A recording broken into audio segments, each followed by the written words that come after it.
ಅಸ್ಸಲಾಂ ಅಲೈಕುಂ. ನಾನು ನಿಮ್ಮ ಪ್ರೀತಿಯ ಯಾಸ್ಮಿನ್ ರಿಯಾಸ್. ಸ್ನೇಹಿತರೆ, ನೇರ ವಿಷಯಕ್ಕೆ ಬರ್ತೀನಿ.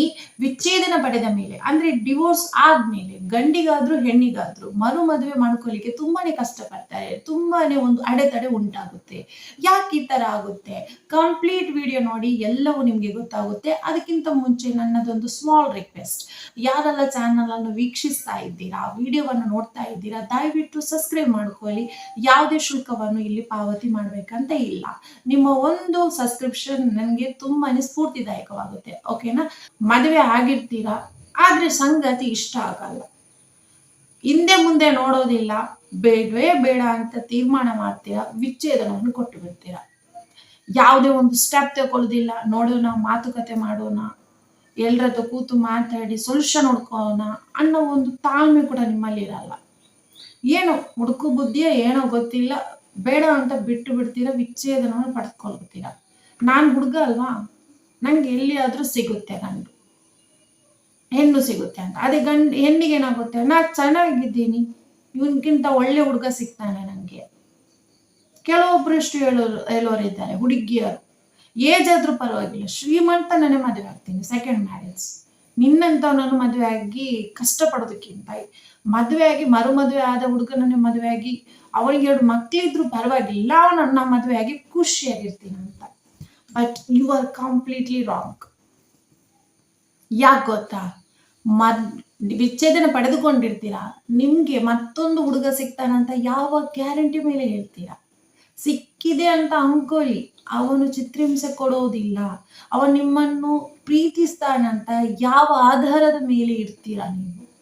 ಸ್ನೇಹಿತರೆ, ಮೊದಲು ನಾವು ವಿಚ್ಛೇದನ ತೆಗೆದುಕೊಳ್ಳುವ ಮುನ್ನ ಯೋಚಿಸಬೇಕಾದದ್ದು ತುಂಬಾನೇ ಇದೆ. ಒಂದು, ನೀವು ಮರು ಮದುವೆ ಮಾಡಿಕೊಳ್ತೀರಾ ಅನ್ನೋ ಒಂದು ಕನ್ಫರ್ಮೇಶನ್ ನಿಮ್ಮಲ್ಲಿ ಇರಬೇಕು. 2, ಮರು ಮದುವೆ ಆದ್ಮೇಲೆ ತಾನು ಖುಷಿಯಾಗಿರ್ಬೋದಾ, ಅಂದ್ರೆ ಇದಕ್ಕಿಂತ ಖುಷಿಯಾಗಿರ್ಬೋದಾ ಅನ್ನೋದು ನಿಮ್ಗೆ ಗೊತ್ತಿರ್ಬೇಕು. 3, ನಿಮ್ಮಲ್ಲಿ ಧೈರ್ಯ ಇರಬೇಕು. ಯಾವುದೇ ಪ್ರಾಬ್ಲಮ್ ಬರಲಿ, ಮರು ಮದುವೆ ಆದ್ಮೇಲೆ ಅವನು ಎಷ್ಟೇ ಚಿತ್ರಹಿಂಸೆ ಕೊಡ್ಲಿ, ಅವನೊಟ್ಟಿಗೆ ಬದುಕ್ತೀನಿ, ಬದುಕಿ ತೋರಿಸ್ತೀನಿ ಅನ್ನೋ ಒಂದು ಛಲ ಇರಬೇಕು. ಇಷ್ಟಿದ್ರೆ ಓಕೆ, ನೀವು ಮರು ಮದುವೆಗೆ ಥಿಂಕ್ ಮಾಡಬಹುದು. ಇಲ್ಲಿ ಹುಡುಗರಿಗೆ ದೊಡ್ಡ ವಿಷಯ ಏನಲ್ಲ ಅಂತ ಅನ್ಕೊಳ್ತೀವಿ ನಾವು, ಮರು ಮದುವೆ ಆಗೋದು. ನಿನ್ನೆಷ್ಟೇ ಒಬ್ರು ನಂಗೆ ಮೆಸೇಜ್ ಮಾಡಿದ್ರು, ಅವರ ಒಂದು ನೋವನ್ನು ನನ್ನೊಟ್ಟಿಗೆ ಹೇಳ್ಕೊಂಡ್ರು. ಸಿಸ್ಟರ್, ನಂಗೆ ಮದುವೆ ಆಗಿದೆ, ಯಾರಂತ ನಾ ಇಲ್ಲಿ ಹೇಳೋದಿಲ್ಲ, ನಂಗೆ ಮದುವೆ ಆಗಿದೆ, ಮದುವೆ ಆಗಿ ಪ್ರೀತಿಸಿ ಮದುವೆ ಆದೆ, ಆದ್ರೆ ಎಲ್ಲೋ ನಮ್ಮ ಒಂದು ಸಂಸಾರದಲ್ಲಿ ಹೆಚ್ಚು ಕಮ್ಮಿ ಆಗಿ ನಾವು ಡಿವೋರ್ಸ್ ಮಾಡ್ಕೊಂಡ್ವಿ, ಇಬ್ರು ವಿಚ್ಛೇದನವನ್ನು ಪಡೆದುಕೊಂಡ್ವಿ. ಆದ್ರೆ ಈಗ ನಂಗೆ ಮದುವೆಗೆ 7 ವರ್ಷ, ಅಂದ್ರೆ ಡಿವೋರ್ಸ್ ಆಗಿ 7 ಇಯರ್ ಕಂಪ್ಲೀಟ್ ಆಯ್ತು. ಆದ್ರೆ ಮರು ಮದುವೆ ಆಗ್ಲಿಕ್ಕೆ ಜನರು ಬಿಡ್ತಾ ಇಲ್ಲ, ಅಕ್ಕಪಕ್ಕದವರು ಬಿಡ್ತಾ ಇಲ್ಲ, ಎಲ್ರು ಬಂದು ತಡೆ ನಿಲ್ತಾ ಇದ್ದಾರೆ ಅಂತ ಏನೋ ಒಂದು ನನ್ನ ಬಗ್ಗೆ ಹೇಳ್ತಿದ್ದಾರೆ. ಏನ್ ಹೇಳಿರ್ಬೋದು ಹೇಳಿ? ಮೊದಲನೆಯದು, ಆತ ಪ್ರೀತಿಸಿ ಮದುವೆ ಆದದ್ದು. ಪ್ರೀತಿಸಿ ಮದುವೆ ಆದ್ರೆ ಏನ್ ಅನ್ಕೊಳ್ತಾರೆ? ತುಂಬಾ ಇಷ್ಟಪಟ್ಟು ಪ್ರೀತಿಸಿ ಮದುವೆ ಆದ ಹುಡುಗಿಯನ್ನೇ ಬಿಟ್ಟು ಹೋದ, ಅವಳನ್ನೇ ಸಾಕ್ಲಿಕ್ಕೆ ಆಗ್ಲಿಲ್ಲ, ಅವಳನ್ನೇ ನೋಡ್ಕೊಲಿಕ್ಕೆ ಆಗ್ಲಿಲ್ಲ, ಅವಳಿಗೆ ಬೇಕಾದದನ್ನು ನೀಡಲು ವಿಫಲನಾದವನು ಮರು ಮದುವೆ ಆಗಿ ನಮ್ಮ ಮಗಳನ್ನು ಯಾವ ರೀತಿ ನೋಡ್ಕೊಳ್ಬಹುದು? ಅವನಿಗೆ ಆ ಯೋಗ್ಯತೆ ಇರ್ಬೋದಾ ಅನ್ನೋ ಒಂದು ಕನ್ಫ್ಯೂಷನ್ ಅಲ್ಲಿ ಇರ್ತಾರೆ. ಖಂಡಿತ ಅಂಥವರಿಗೆ ಹೆಣ್ಣು ಸಿಗೋದು ತುಂಬಾನೇ ಕಷ್ಟ. ವಿಚ್ಛೇದನ ಪಡೆದುಕೊಳ್ಳುವಾಗ ಏನ್ ಅನ್ಕೊಳ್ತಾರೆ ಹೇಳಿ? ಇವಳನ್ನು ಒಂದ್ಸಲ ಬಿಟ್ಟು ಹೋಗೋಣ, ಮದ್ವೆ ಆದ್ಮೇಲೆ ಅಂದ್ರೆ ಇವಳನ್ನು ಬಿಟ್ಟು ಹೋದ್ಮೇಲೆ ಮರು ಮದ್ವೆ ನಂಗೆ ಆಗುತ್ತೆ, ಯಾಕಂದ್ರೆ ನಾನು ಗಂಡಲ್ಲ, ನಮ್ಗೆ ಎಲ್ಲಿ ಬೇಕಾದ್ರೂ ಹುಡುಗಿ ಸಿಗುತ್ತೆ ಅಂತ ಅಲ್ವಾ? ಆ ತರ ಥಿಂಕ್ ಮಾಡ್ತೀವಿ. ಅಂದ್ರೆ ಈ ಮದುವೆ ಆದ ಟೈಮಲ್ಲಿ ಕೆಲವೊಂದಿಷ್ಟು ಹುಡುಗಿಯರು ಕೂಡ ಇವನ ಹತ್ರ ಕಾಂಟ್ಯಾಕ್ಟ್ ಅಲ್ಲಿ ಇರ್ತಾರೆ. ಫಾರ್ ಎಕ್ಸಾಂಪಲ್, ಈತನಿಗೆ ಹೇಳೋದಲ್ಲ, ನಾನು ಹೇಳುದು, ಆ ಒಂದು ಹುಡುಗನಿಗೆ ಕಾಂಟ್ಯಾಕ್ಟ್ ಇರುತ್ತೆ, ಆಗ ಅವನಿಗೆ ಅನ್ಕೊಳ್ತಾನೆ ಏನು, ಅದ್ರಲ್ಲಿ ಯಾರನ್ನೊಬ್ಬರನ್ನು ಸೆಲೆಕ್ಟ್ ಮಾಡಿ ಮದುವೆ ಆಗ್ತೀನಿ ಅಂತ. ಈತ ಹುಡುಗಿ ಕೂಡ ಬೇರೆ ಎಲ್ಲ, ಅಂದ್ರೆ ಮದುವೆ ಆದ್ಮೇಲೆ, ಮದುವೆ ಆದ ಅಂದ್ರೆ ಅವಳು ಮದುವೆ ಆಗಿರ್ತಾಳೆ, ಗೃಹಿಣಿ ಆಗಿರ್ತಾಳೆ, ಅವಳಲ್ಲಿ ತುಂಬಾ ಜನ ಕಾಂಟ್ಯಾಕ್ಟ್ ಇರ್ತಾರೆ, ಹುಡುಗರೊಟ್ಟಿಗೆ ಮಾತಾಡ್ತಾ ಇರ್ತಾಳೆ, ಅವಳು ಅನ್ಕೊಳ್ತಾಳೆ, ನನ್ನನ್ನು ಎಲ್ರು ಇಷ್ಟಪಡ್ತಾರೆ, ನನ್ನ ಬ್ಯೂಟಿ ಬಗ್ಗೆ ಹೇಳ್ತಾರೆ, ಹಾಗೆಲ್ಲ ಹೇಳ್ತಾರೆ, ನನ್ನನ್ನು ಅವರು ಮದುವೆ ಆಗ್ತಾರೆ, ಇವನನ್ನು ಬಿಟ್ಟು ಹೋಗೋಣ ಅಂತ. ದಯವಿಟ್ಟು ಇಂಥ ತಪ್ಪು ಮಾಡ್ಲಿಕ್ಕೆ ಹೋಗ್ಬೇಡಿ. ಅದು ತಾತ್ಕಾಲಿಕವಾದ ಪ್ರೀತಿ, ಆಕರ್ಷಣೆ ಅಷ್ಟೇ. ಅವ್ರು ಯಾರು ನಿಮ್ಮನ್ನು ಮದುವೆ ಆಗಿ ನಿಮ್ಮನ್ನು ಚಂದ ಮಾಡಿ ನೋಡ್ಕೊಳ್ಳೋದೇ ಇಲ್ಲ. ಒಂದು ನಿಮ್ಮ ಹತ್ರ ಏನಾದ್ರು ಆಸ್ತಿ, ಚಿನ್ನ, ಜ್ಯುವೆಲ್ಲರಿ ಏನಾದ್ರೂ ಇದ್ರೆ, ಮಹಿಳೆಯರಿಗೆ ಹೇಳುದು ತುಂಬಾ ಕಡೆ ಈ ತರ ಆಗ್ತಾ ಇದೆ, ನಿಮ್ಮ ಕೈಲಿ ಏನಾದ್ರಿದ್ರೆ ಅಂದ್ರೆ ನಿಮ್ಮ ಪ್ರಾಪರ್ಟೀಸ್ ಇದ್ದು ಎಲ್ಲ ಇದ್ರೆ ನಿಮ್ಮನ್ನು ಪಟಾಯಿಸ್ಲಿಕ್ಕೆ ಈ ತರ ಎಲ್ಲ ಡ್ರಾಮಾ ಮಾಡ್ತಾರೆ, ಎಲ್ಲವನ್ನು ಕಿತ್ಕೊಂಡು ಬೀದಿಗೆ ತಳ್ತಾರೆ, ಎಲ್ಲ ಸಾಯಿಸಿ ಬಿಡ್ತಾರೆ, ನಿರ್ದಾಕ್ಷ್ಯವಾಗಿ ಸಾಯಿಸಿ ಬಿಡ್ತಾರೆ. ಇದೆಲ್ಲ ಬೇಕಾ? ಇದೆಲ್ಲ ಆಗೋ ಮುನ್ನೆ ಯೋಚಿಸ್ಬೇಕು, ವಿಚ್ಛೇದನ ಪಡೆದುಕೊಳ್ಳುವುದು ಎಷ್ಟು ಒಳ್ಳೆಯದು ಅಂತ. ವಿಚ್ಛೇದನ ಪಡೆದುಕೊಂಡ ಮೇಲೆ ಎಷ್ಟು ಕೊರಗಿದ್ರು ಸಾಧ್ಯ ಇಲ್ಲ, ಎಷ್ಟು ಕೊರಗಿದ್ರು ಕೂಡ ಸಾಧ್ಯ ಇಲ್ಲ. ಇನ್ನೊಂದು ಮೈಂಡ್ ಪ್ರಾಬ್ಲಮ್ ಬಂದು ಸುತ್ತಮುತ್ತದವರು ಅನೇಕ ಮಾತಾಡ್ತಾರೆ. ಒಂದು ಗಂಡಿನ ಬಗ್ಗೆ ಇಷ್ಟೊಂದು ಮಾತಾಡ್ತಾರ ಅಂದ್ರೆ ನಂಗೆ ನಿನ್ನೆ ಅಷ್ಟೇ ಆ ಹುಡುಗ ಹೇಳಿದಾಗ ಗೊತ್ತಾದದ್ದು. ಅದೇ ಒಂದು ಹೆಣ್ಣಿನ ಬಗ್ಗೆ ಎಷ್ಟೆಲ್ಲ ಮಾತಾಡ್ತಾರೆ ಅಂತ ನಾನು ಹೇಳಬಲ್ಲೆ, ಬಿಕಾಸ್ ನಾನು ಕೂಡ ಒಂದು ಹುಡುಗಿಯಾಗಿ ಹೇಳಬಲ್ಲೆ.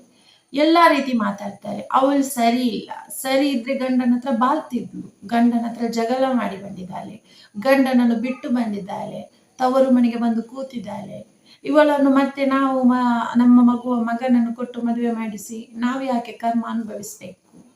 ಇನ್ನೊಂದು, ಗಂಡು ಹೆಣ್ಣಿಗೆ ಎರಡನೇ ಸಂಬಂಧ ಅಂದ್ರೆ ಯಾವುದೇ ತೊಂದರೆ ಇರೋದಿಲ್ಲ, ಹೇಗೂ ಅವರ ದೋಣಿ ಸಾಗುತ್ತೆ ಲೈಫಲ್ಲಿ. ಆದ್ರೆ ಎಲ್ಲಿ ಒಬ್ನಿಗೆ ಒಂದನೇ ಸಂಬಂಧ, ಆಕೆಗೆ ಎರಡನೇ ಸಂಬಂಧ ಅಂತ ಅನ್ಕೊಳ್ಳಿ, ಆಗ ಏನಾಗುತ್ತೆ, ಒಂದು ತಿಂಗಳು ಲೈಫ್ ತುಂಬಾ ಚೆನ್ನಾಗಿ ಹೋಗುತ್ತೆ. ಆಮೇಲೆ ಕಿರುಕುಳ ಸ್ಟಾರ್ಟ್ ಆಗುತ್ತೆ, ಆಕೆಗೆ ಚುಚ್ಚು ಮಾತುಗಳನ್ನು ಆಡ್ಲಿಕ್ಕೆ ಸ್ಟಾರ್ಟ್ ಮಾಡ್ತಾರೆ. ಇಲ್ಲಿ ಅತ್ತೆಯ ಚುಚ್ಚು ಮಾತಂದ್ರೆ ಪ್ರಾಬ್ಲಮ್ ಇಲ್ಲ ಬಿಡಿ, ಎಲ್ಲ ಕಡೆ ಇದ್ದಾರೆ. ಆದ್ರೆ ಗಂಡನ ಚುಚ್ಚು ಮಾತು ಯಾರು ಕೇಳೋದು? ಯಾವ ರೀತಿ ಚುಚ್ಚು ಮಾತಾಡ್ತಾರೆ ಅರ್ಥ ಮಾಡ್ಕೊಳ್ಳಿ ನೀವು. ಎರಡನೇ ಸಂಬಂಧ, ಎರಡನೇ ಗಂಡ, ಯಾವ ರೀತಿ ಮಾತಾಡ್ಬೋದು ಅವಳೊಟ್ಟಿಗೆ ಅನ್ನೋದು ನೀವು ಅರ್ಥ ಮಾಡ್ಕೊಳ್ಬೇಕು.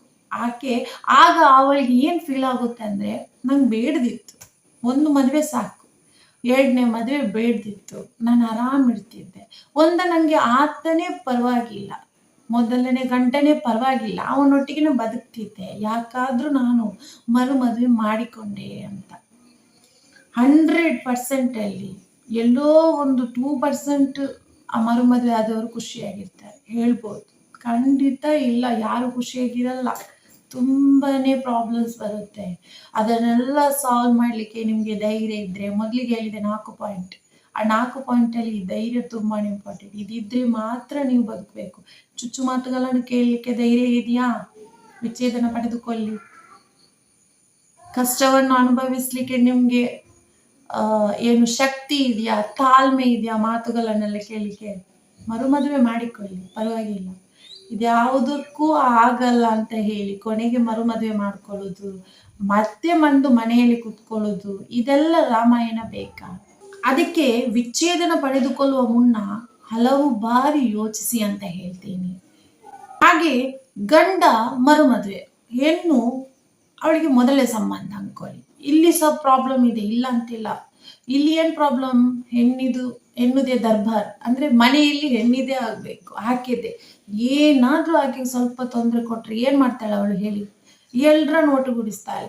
ಮೊದಲ ಒಂದು ಹುಡುಗಿಯನ್ನು ಇದೇ ರೀತಿ ಚಿತ್ರಹಿಂಸೆ ಮಾಡಿ ಕೊಟ್ಟು ಕಲಿಸಿದ್ರು, ಓಡಿಸಿ ಬಿಟ್ರು. ಈಗ ನಂಗೂ ಕೂಡ ಚಿತ್ರಹಿಂಸೆ ಕೊಡ್ತಾರೆ ಅಂತ ಅವಳಿಗೆ ಏನು ಹೇಳಿಕ್ಕಿಲ್ಲ, ಚಿತ್ರಹಿಂಸೆ ಕೊಡುದೇ ಬೇಡ, ಸ್ವಲ್ಪ ಮಾತಾಡ್ಲಿಕ್ಕೂ ಇಲ್ಲ, ಅಷ್ಟು ಭಯ ಪಡ್ಬೇಕು. ಅಲ್ಲಿ ಅತ್ತೆ ಮಾವ ಆಗಿರ್ಬೋದು, ಗಂಡ ಆದ್ರೂ ಕೂಡ ಅವಳ ಕಾಲ ಕೆಳಗೆ ಇರ್ಬೇಕು, ಕಸ ತರ ಬದುಕಬೇಕಾಗುತ್ತೆ.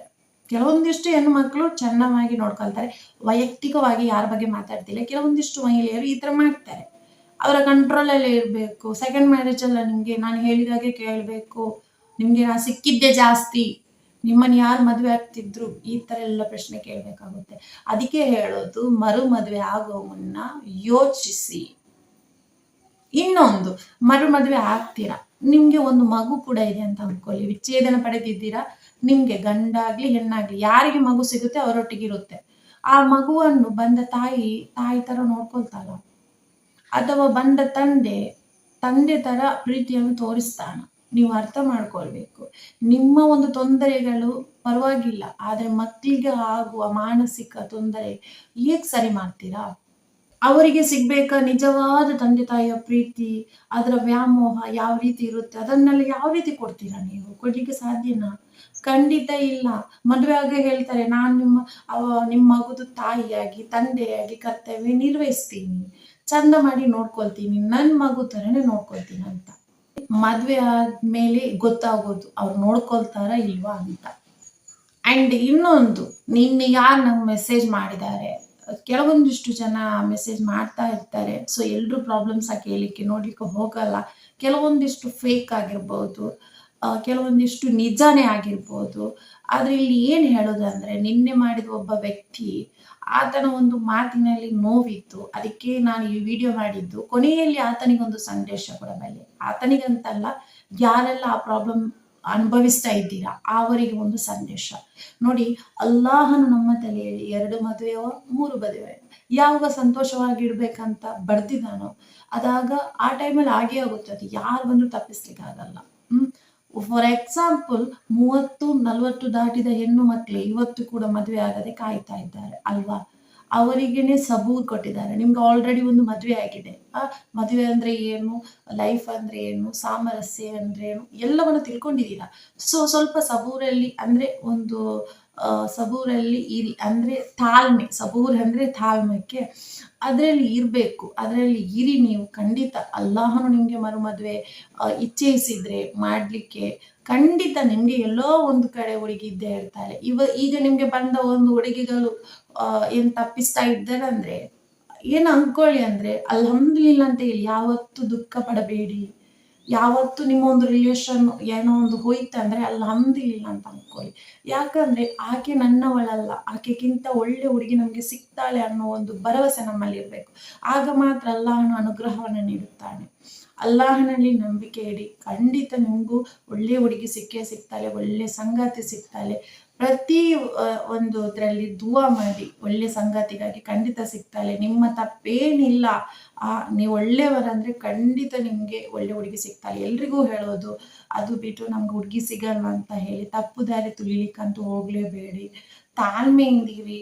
ನಿಮ್ಮ ಒಂದು ತಾಳ್ಮೆಯನ್ನು ಯಾವತ್ತೂ ಕಳ್ಕೊಳ್ಬೇಡಿ. 1000 ಜನ 100 ಜನ ಏನ್ ಬೇಕಾದ್ರೆ ಹೇಳಿ ನಿಮ್ ಬಗ್ಗೆ ನಿಮ್ಗೆ ಗೊತ್ತಿದ್ಯಾ, ದೆನ್ ಬಿ ಕ್ವಾಯ್ಟ್. ಸಾಕು ಅಷ್ಟೇ. ಅಲ್ಲಾಹನಿಗೆ ನಿಮ್ಗೆ ಗೊತ್ತಿದ್ರೆ ಸಾಕು. ಅವನು ನಿಮ್ಮನ್ನು ಬಿಟ್ಟು ಕನೆಕ್ಷನ್ ಮಧ್ಯದಲ್ಲಿ ಯಾರು ಕೂಡ ಬರುವುದಿಲ್ಲ. ದೇವರನ್ನು ಬಿಟ್ಟು ಮತ್ತೆ ಏನು ದೊಡ್ಡದಲ್ಲ ಈ ಪ್ರಪಂಚದಲ್ಲಿ. ಅವನು ಯಾವ ರೀತಿ ನಿರ್ಧಾರವನ್ನು ತೆಗೆದುಕೊಳ್ಬೇಕಂತ ನಿರ್ಧರಿಸಿದ್ದಾನೆ ಅದೇ ರೀತಿ ಆಗೋದು. ಅದಕ್ಕೆಲ್ಲ ನೀವು ಟೆನ್ಷನ್ ಮಾಡ್ಕೊಂಡು ಕುತ್ಕೊಳ್ಬೇಡಿ, ನಂಗೆ ಮದುವೆ ಆಗಲ್ಲ ಅಂತ. ಖಂಡಿತ ಮದುವೆ ಆಗುತ್ತೆ ನಿಮಗೂ ಕೂಡ, ಇನ್ಶಾ ಅಲ್ಲಾ.